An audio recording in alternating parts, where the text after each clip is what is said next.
Hello, I'm Joan Landis. I'm very happy to be with you again. So now we're going to talk about one of the things that we just touched on in the last lesson about how to de-stress your family. And that's create routines for meeting people's needs. But we're going to elaborate on that more and how creating healthy routines and traditions can actually really build the cohesion in your family. So, we need to be able to meet the needs of our families, like we talked about before. And so that might include, family chores, family work. And so is there a routine to this? Do you have a routine where things will happen at a predictable time? When children can understand that things will happen in a predictable way and that you will be able to meet their needs in somewhat of a predictable way, that's very calming for them, okay? Routine is very calming for a child. Even if you think about it, even the routine of rocking, okay? And that rocking, is if you go back and forth, because when you go forward, you know what's going to happen. What? You're going to go backwards. And then what are you going to do? You're going to go forward. It's very predictable. And that predictability gives great calm. And so even children who are grossly neglected in an orphanage, what they start doing is they start rocking, right? And there may be a number of reasons for that. They just need the stimulation of movement, but also it's interesting that they're not just flailing their arms. They're rocking, they're choosing to rock. Why? Well, it could definitely be, replicating that rocking in the womb, right? Because there's usually movement in the womb. And also that predictability that you know that what's going to happen, you're going to come back. What are you going to happen now? You're going to go forward. And that kind of predictability is very, very soothing and calming for virtually every, many species. So knowing that the regularity and the routine helps things to be calming. Now, especially if your child has been through trauma or is on the autistic spectrum, or ADHD, the routine can really help them to feel more in control, that they can predict things, and helps them not become overwhelmed. So this is something that I think a lot of families could work on a bit, is just, decide, okay, we're doing laundry on Mondays and Thursdays, and we're doing Saturday chores in the morning, and we're having family dinner at 6 o'clock, even if it's just, even if it's very, very simple, but very predictable. Maybe Sunday is, we have extended family over on one Sunday a month or every Sunday. And so you're meeting those needs in a regular fashion. And that, if you can start incorporating a little more predictability in your family's life, that's going to help. Now, does this mean that, you clear out your schedule and you have lots of these really big goals to have everything a habit? No, you can't, that's not going to be the best approach. Start with one, maybe two things where it's a predictable routine. Now, I know a lot of families start with scriptures and prayer in the morning or some kind of devotional where you're all together, you're all connected, you're looking eyeball to eyeball, you're thinking of things that are bigger than yourself, you're thinking of how to become a better person, you're connecting with that higher power. Your children hear you, pray for them, and them for you. And so something like a morning devotional can be very, very, what a wonderful therapeutic routine. Another thing is exercise, right? If you can learn to exercise together in some fashion, maybe you have a tradition that after dinner we just go for a walk for 20 minutes. And you just, if you can incorporate a little exercise or a little bit of physical fun into your routine, that's very important too.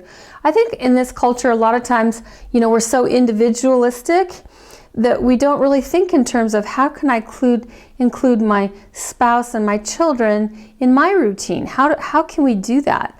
And so things like exercising or household chores or traveling, how do we connect during those times and make it relational instead of just a checklist for the task?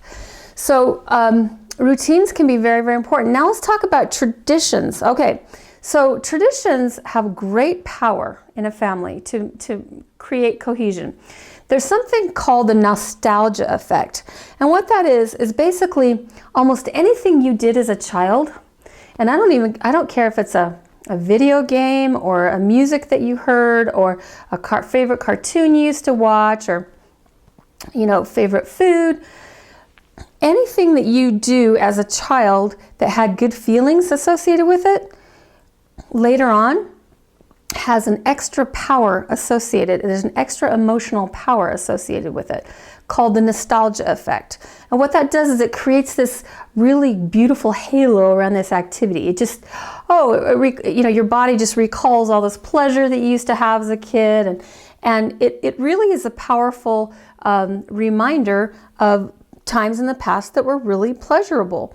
And so what you want to do as a parent of younger children, even teenagers, is to figure out how can I make traditions that are lovely so that this is going to create a nostalgia effect for my child later on in their life, so that they recall the family with fond feelings. They recall mom and dad and grandma and grandpa with fond feelings. Maybe they recall church with fond feelings. Anything that you want them to really love and appreciate, you need to incorporate in their young life with a very good feelings associated with it, right? I remember in the 90s when video games really hit pretty hard, I told my children, I said, you just watch. And the theme songs, to Mario are going to come back in about 15 years in commercials or something, and people are going to go, oh yeah, I remember that from when I was like 10 years old. And that's exactly what's happened. Advertisers use the nostalgia effect, and so we have to realize that we as parents can use that too. And so whatever we want our children to really connect to and attach to, we want them to have good feelings as children, and then it'll kind of come back to them when they're older. So traditions. So birthdays. I don't know. What did your family do for birthdays? I grew up in a family that kind of didn't make too much of birthdays, so I've never been like a big birthday celebrator, but I want to be better at that. I really do. And then I had a friend that honestly, the birthday celebration went an entire week.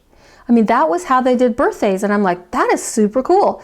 And so, ways to emphasize the family connection and the worth of people and milestones, graduations and baptisms and, things like that. Any milestones, Boy Scouts, Girl Scouts, those types of achievements. Make a big fuss and have a tradition. Some families have a tradition that says if you get straight A's, you get a special family dinner, but it's not like you have to get straight A's. It's like, hey, if you happen to pull it off, great. If not, we totally still love you. That's not, that's not even debatable. But if you make the effort to get straight A's, we're going to make the effort to celebrate it, right? Vacations can be very important places where you can do traditions. I know one family had a tradition that whenever they went on vacation, each of the children would save up enough money during the year so that they could take the family to dinner while on vacation. And that was kind of a source of pride for them. And, they all got that little memory and became independent, and that, I want to provide now instead of just be a moocher. And so even in vacations, you can have traditions. I know one family has a tradition of what they call true story night. And so they turn off all the screens, they turn out the lights, they have candles or a fire in the fireplace, and they all gather around their blankies and hot chocolate, and everyone tells a true story. And it's a really great way to bond together because those true stories can be about anything. They can be about, your life, family history life, history, world history, things out of the scriptures, any true story, chicken soup for the soul, right? And it gives everyone a chance to practice telling stories and practice listening, and we connect with more meaningful things in life. And we have funny, you can have funny experiences, you're laughing, or you can teach great character traits and have, your children really think about, wow, yeah, how did that person do that? That's amazing. It could be faith-promoting stories where it builds faith. So something as simple as that. Now, if you decide you have this great idea, okay, I want to do something like a true story night. You kind of have to prep the family for it. And you have to lower your expectations a little bit, right? What you don't want to do is say, hey, we're going to do this really cool thing and not explain it very well and not really get their collaboration, not really get their agreement, especially if they're over age 10. And then you kind of impose it on them, say, okay, now it's your turn. That can kind of suck the joy out of it. And so maybe you just, in your mind, say, I think I'd like to start doing that. Maybe you talk to your spouse and say, hey, let's see if we can just kind of get this going a little bit gently. And so you turn out all the lights and you put a fire and you say, isn't this fun just being here? And you're talking and you're like, I remember a time that blah, blah, blah. You just have it kind of spontaneous, and maybe your spouse or partner will spontaneously contribute. And then maybe the ball will be rolling, maybe not. And then next time, say, gosh, wasn't that fun? We should do that again. And so-and-so, it would be really fun if you had a story too. Could you tell a story? And then just start the tradition gently and gradually, not a big, edict from above, because that often doesn't go well. So traditions can be so important to create family cohesion, to create meaning, to create family culture. What is culture? Culture is simply the meaning we assign to events, right? Some cultures value some things, some cultures value other things. Your family culture has to decide, what does it value? What does certain things mean in your family culture? And telling stories is a fantastic way to convey the family culture. What is important? What is not important? What is appropriate? What is not appropriate? What's brave? What's cowardly? You know what I mean? And so traditions are very important, and I would counsel you to get together in a couple council and talk about what you think would be meaningful family traditions to have and why. If it's going to make conflict, don't worry about it. If you're the mom or the dad, you can just gently ease into a couple things like that, just like I described, without making a lot of big fanfare and pushback, and just see if you can gradually, incorporate things into your family culture. So I hope you have fun with that. Let us know what new traditions you want to incorporate, or routines that you're going to sharpen up a bit to provide for the needs of your kids and help the anxiety level decrease. So we'll see you soon. Thanks so much.